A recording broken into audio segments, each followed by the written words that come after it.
الحمد لله رب العالمين والعاقبة للمتقين والصلاة والسلام على سيد الأنبياء والمرسلين أما بعد فأعوذ بالله من الشيطان الرجيم بسم الله الرحمن الرحيم برادران ملت اسلامیہ السلام علیکم ورحمۃ اللہ وبرکاتہ۔ آپ دیکھ رہے ہیں ہمارا چینل صدائے حق اور میں ہوں محمد خالد محمود نعیمی حمدانی۔ میرے محترم صدائے حق چینل کے سامعین و ناظرین، اللہ تبارک و تعالی کی رحمتوں اور برکتوں کا نزول ہو رہا ہے۔ رمضان المبارک کا دوسرا عشرہ شروع ہو چکا ہے اور اس کو عشرہ مغفرت کہا جاتا ہے۔ ہمیں نماز تراویح کے اندر قرآن پاک پڑھنے اور سننے کی سعادت حاصل ہو رہی ہے، اور ہم آپ کی خدمت میں قرآن پاک کے خلاصے کا ایک بہت ہی خوبصورت پروگرام لے کر حاضر ہوتے ہیں۔ آج آپ دوستوں کے سامنے قرآن پاک کے 18ویں پارے کا مختصر خلاصہ بیان کیا جائے گا۔ میرے محترم صدائے حق چینل کے سامعین و ناظرین، اللہ تبارک و تعالیٰ نے 18ویں پارے کے اندر سورۃ المؤمنون کا آغاز فرمایا۔ سورہ مؤمنون کے اندر اللہ تبارک و تعالیٰ نے جو ہے وہ کامیابی کی کچھ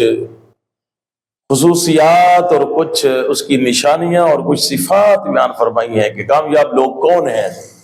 اور کامیابی کیسے مل سکتی ہے، کن صفات کی وجہ سے، کن کاموں کی وجہ سے انسان کو جو ہے کامیابی مل سکتی ہے، وہ کامیاب انسان بن سکتا ہے۔ فرمایا کہ قد افلح المؤمنون، کامیاب ہو گیا، وہ فلاح پا گیا۔ کون؟ سب سے پہلی چیز بیان فرمائی کہ جو ایمان لایا، یعنی ایمان جو ہے یہ کامیابی کی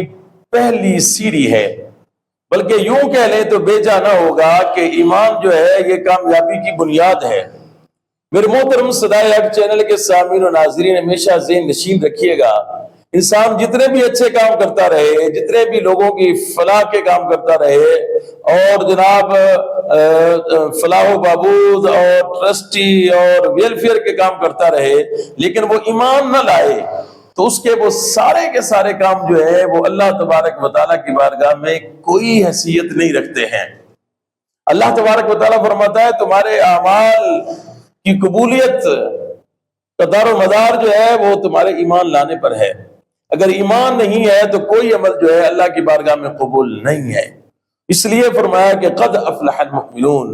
کہ پہلی جو صفت ہے کامیاب ہونے کی، اور پہلی جو نشانی ہے کامیاب ہونے کی اور کامیاب لوگوں کی جو پہلی نشانی ہے وہ کیا ہے؟ جو ایمان لاتے ہیں۔ پھر اس کے بعد فرمایا الذین هم فی صلاتهم خاشعون،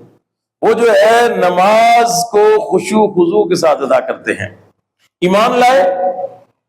اور ایمان لانے کے بعد اب انہوں نے نماز پڑھی، اور نماز بھی ایسے نہیں پڑھی کہ بس خالی آئے اور بس اوپر نیچے ہوئے اور اس کے بعد چلے گئے، پتہ نہیں چلا کہ میں نے کیا پڑھا ہے اور کس کے سامنے کھڑے ہو کے پڑھا ہے اور میں کس طریقے سے نماز پڑھ کے جا رہا ہوں۔ فرمایا کہ جو خشوع خضوع کے ساتھ، یعنی پوری توجہ کے ساتھ اور پورے انہماک کے ساتھ اور جس طریقے سے نماز پڑھنے کا حق ہے، یعنی اس کے پورے شرائط، اس کے واجبات اور اس کی سنتیں اور صحیح طریقے سے ہر رکن کو ادا کر کے نماز کو جو ادا کرتے ہیں وہ کامیاب لوگ ہیں۔ اور پھر اس کے بعد فرمایا کہ جو اپنی زبان کو جو ہے وہ لغو، بیکار، فضول اور غلط اور گندی، ننگی اور فحش باتوں سے بچاتے ہیں، یعنی جو لغو باتوں سے اپنے آپ کو بچاتے ہیں، جو فحش گوئی سے اپنے آپ کو بچاتے ہیں، جو گندی گفتگو سے اپنے آپ کو بچاتے ہیں، جو ننگی گفتگو سے اپنے آپ کو بچاتے ہیں، اور ان کی زبان جو ہے ہمیشہ اللہ کے ذکر سے تر رہتی ہے، اور وہ ہر جو ہے وہ بری چیز سے، بری بات سے اپنی زبان کو محفوظ رکھتے ہیں، بچاتے ہیں، تو یہی جو ہے کامیاب لوگ ہیں۔ پھر اس کے بعد فرمایا کہ جو زکوٰۃ ادا کرتے ہیں، اگر اللہ نے آپ کو صاحب مال بنایا ہے تو اس کی زکوٰۃ جو ہے یہ ہمارے اوپر جو ہے یہ فرض ہے، یہ ادا کرنی ہے۔ رمضان کا مہینہ چل رہا ہے، لوگ اس کے اندر اپنے مال کی زکوٰۃ ادا کرتے ہیں۔ اگر اللہ نے آپ کو بھی صاحب مال بنایا ہے اور اللہ نے آپ کو مال عطا کیا ہے تو آپ کے اوپر لازم ہے، فرض ہے، واجب ہے کہ آپ جو ہے اپنے مال کی زکوٰۃ ادا کریں۔ یہ جو زکوٰۃ ہے یہ آپ کے مال کی میل ہے، زکوٰۃ کے ادا کرنے سے آپ کا مال جو ہے وہ صاف ہو جائے گا،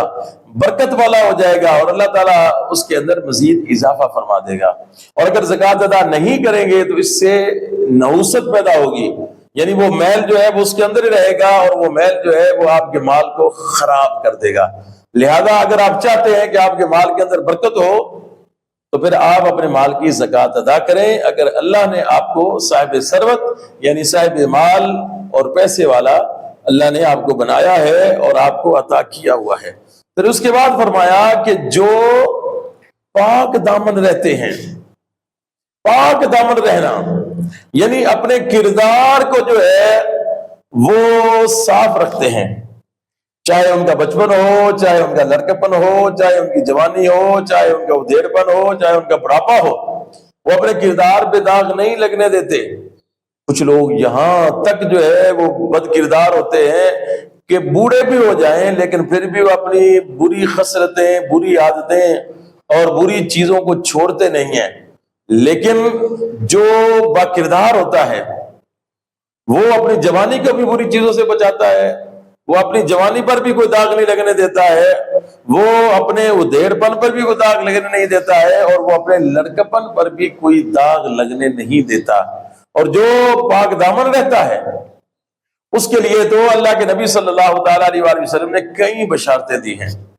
اللہ کے نبی علیہ السلام نے فرمایا کہ جو مجھے دو چیزوں کی ضمانت دے میں اس کو جنت کی ضمانت دیتا ہوں۔ میرے محترم صدائق چینل کے سامعین اور ناظرین، بڑی سمجھنے والی بات ہے۔ اللہ کے نبی علیہ السلام کیا فرما رہے ہیں؟ دو چیزوں کی جو مجھے ضمانت دے میں اس کو جنت کی ضمانت دیتا ہوں۔ نمبر ایک فرمایا زبان کو پکڑ کے اس زبان کی، جیسے پہلے ابھی میں نے آپ کے سامنے عرض کیا کہ جو فحش کوئی نہیں کرتے، یعنی زبان سے کسی کی غیبت بھی نہیں کرتے ہیں، زبان سے جھوٹ بھی نہیں بولتے ہیں، گالی گلوچ بھی نہیں کرتے ہیں، گندی باتیں بھی نہیں کرتے ہیں، بیکار باتیں نہیں کرتے ہیں، اپنی زبان کی حفاظت کرتے ہیں۔ اور فرمایا ایک زبان، اور دوسری فرمایا کہ شرمگاہ۔ جو ان دو چیزوں کی ضمانت دے دے کہ ان میں خیانت نہیں کرے گا اور ان کی حفاظت کرے گا، اس کو میں محمد صلی اللہ تعالیٰ علیہ وآلہ وسلم جنت کی ضمانت دیتا ہوں۔ یہ کتنی بڑی بات ہے۔ اس کے بعد امانت میں خیانت نہیں کرتے۔ یہ اللہ تبارک و تعالیٰ نے جو ہے وہ کامیاب لوگوں کی جو ہے وہ صفات بیان فرمائی ہیں۔ گویا آپ یوں سمجھ لیں کہ یہ کامیابی کی کچھ نشانیاں اللہ تبارک و تعالیٰ نے جو ہے وہ بیان فرمائی ہیں۔ میرے محترم سامعین و ناظرین، پھر آگے جو ہے اللہ تبارک و تعالیٰ نے جو ہے وہ انسانی تخلیق کے مراحل ذکر فرمائے ہیں۔ فرمایا کہ انسان جو ہے پہلے مٹی، پھر منی، پھر جمع ہوا خون، پھر اس کے بعد گوشت، پھر اس کے بعد ہڈی، پھر گوشت، اور پھر اس کے بعد جو ہے انسان کی پیدائش کہ وہ ایک انسانی صورت میں دنیا میں آ گیا، پھر اس کے بعد جو ہے اس کی موت ہو گئی، اور پھر فرمایا کہ آخری جو اس کا مرحلہ ہے کہ مرنے کے بعد اس کو دوبارہ زندہ کیا جائے گا۔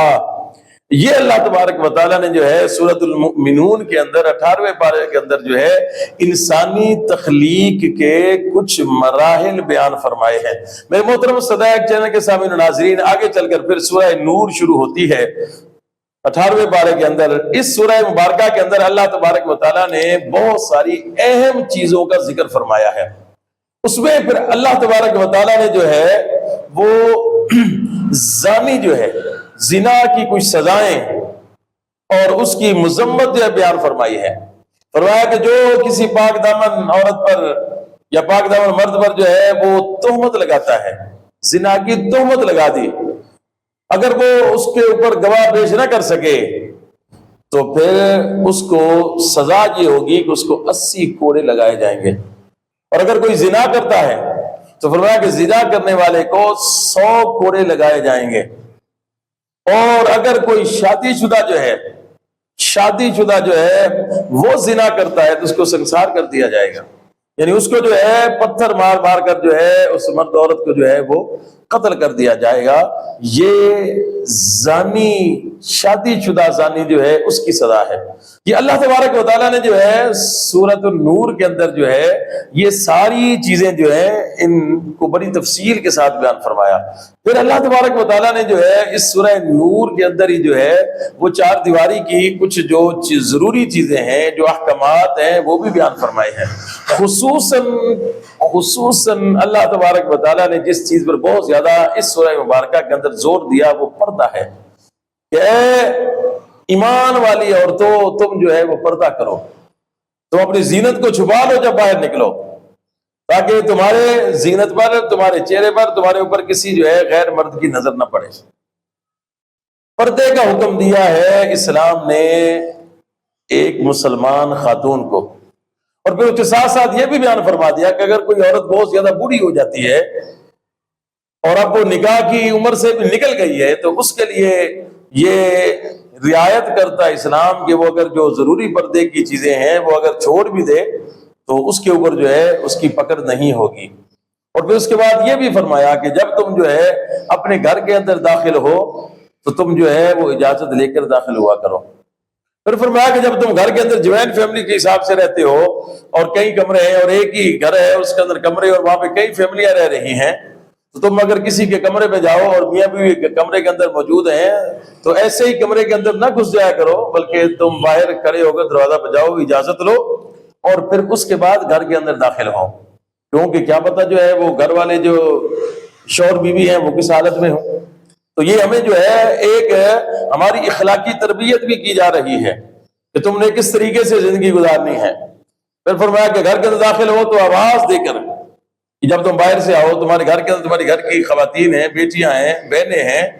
وہ گھر کے اندر بیٹھی ہیں۔ جب عورت گھر کے اندر ہوتی ہے، چار دیواری کے اندر ہوتی ہے، ظاہر بات ہے اپنے آپ کو محفوظ سمجھتی ہے، تو اس کے کپڑے بعد کہیں سے ہٹے ہوتے ہیں، کس طریقے سے کسی شکل میں بیٹھی ہے، وہ کس انداز میں بیٹھی ہے۔ ظاہر بات ریلیکس ہو کر جب انسان گھر میں بیٹھتا ہے تو اس کا بیٹھنے کا انداز کچھ بھی ہو سکتا ہے۔ تو اگر تم ایک دم جو ہے وہ گھر کے اندر داخل ہو جاؤ گے تو وہ جو خواتین ہیں وہ پریشان ہو جائیں گی، وہ پتہ نہیں کس حالت میں بیٹھی تھی۔ تو اس لیے فرمایا کہ جب تم سمجھتے ہو کہ تمہارے گھر کے اندر جوان عورتیں ہیں، بہن کی صورت میں، بیٹی کی صورت میں، بھابھی کی صورت میں، تو پھر تمہیں کیا کرنا چاہیے کہ تم جب گھر کے اندر داخل ہو تو باہر سے یا تو دروازہ بجا لو یا پھر زور سے کھانسو، تاکہ جو ہے ان کو پتہ چل جائے کہ ہمارا گھر کا جو مرد جو ہے وہ گھر کے اندر آ رہا ہے۔ اور اگر وہ ان کا کپڑا کہیں سے ہٹا ہوا ہے یا کوئی کہیں بے پردگی ہو رہی ہے تو وہ اپنے آپ کو درست کر کے بیٹھ جائیں۔ کتنا پیارا دین ہے ہمارا میرے مسلمان بھائیوں، میرے صدائے حق چینل کے سامنے ناظرین۔ اللہ تبارک و تعالیٰ نے جو ہے کتنا بہترین دین ہمیں عطا فرمایا ہے، جو دین ہر پہلو پر، ہر سٹیج پر جو ہے ہماری رہنمائی کرتا ہے، ہمیں سکھاتا ہے کہ تم نے کس طریقے سے اپنی زندگی گزارنی ہے، باہر کیسے زندگی گزارنی ہے، گھر کے اندر تم نے کیسے زندگی گزارنی ہے، دوستوں کے ساتھ تم نے کیسے جو ہے وہ لین دین کرنا ہے، رشتہ داروں کے ساتھ تم نے کیسے لین دین کرنا ہے، میاں بیوی کے کیسے کیا حقوق ہوں گے، بہن بھائی کے کیا حقوق ہیں، ماں باپ کے کیا حقوق ہیں، اولاد کے کیا حقوق ہیں، اور ہمسائے کے کیا حقوق ہیں۔ ایک ایک چیز اسلام نے ہمیں بیان کر کے بتائی ہے۔ یہ اسلام ہے، یہ اتنا خوبصورت دین اللہ تبارک و تعالیٰ نے اپنے محبوب نبی علیہ الصلوۃ والسلام کے صدقہ سے ہمیں عطا فرمایا۔ پھر اس کے بعد اللہ تبارک و تعالیٰ نے ایک اور بڑی اہم چیز جو ہے سورہ نور کے اندر بیان فرمائی ہے کہ 3 اوقات جو ہیں،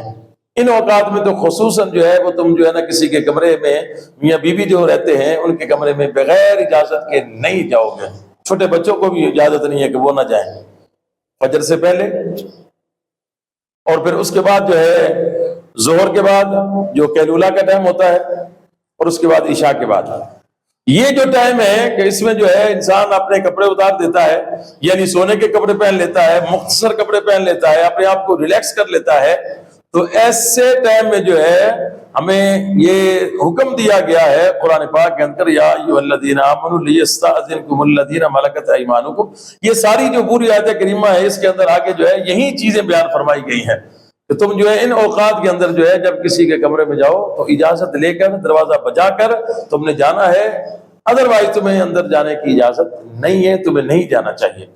میرے محترم سامعین و ناظرین، یہ تھا 18ویں پارے کا مختصر خلاصہ اور اس کا ضروری احکامات جو آپ کے سامنے بیان کیے گئے۔ امید کرتا ہوں آپ کو ہمارا آج کا پروگرام پسند آیا ہوگا۔ اگر پروگرام اچھا لگے اپنے ساتھیوں کے ساتھ شیئر ضرور کیجیے گا۔ فی امان اللہ، السلام علیکم ورحمۃ اللہ وبرکاتہ۔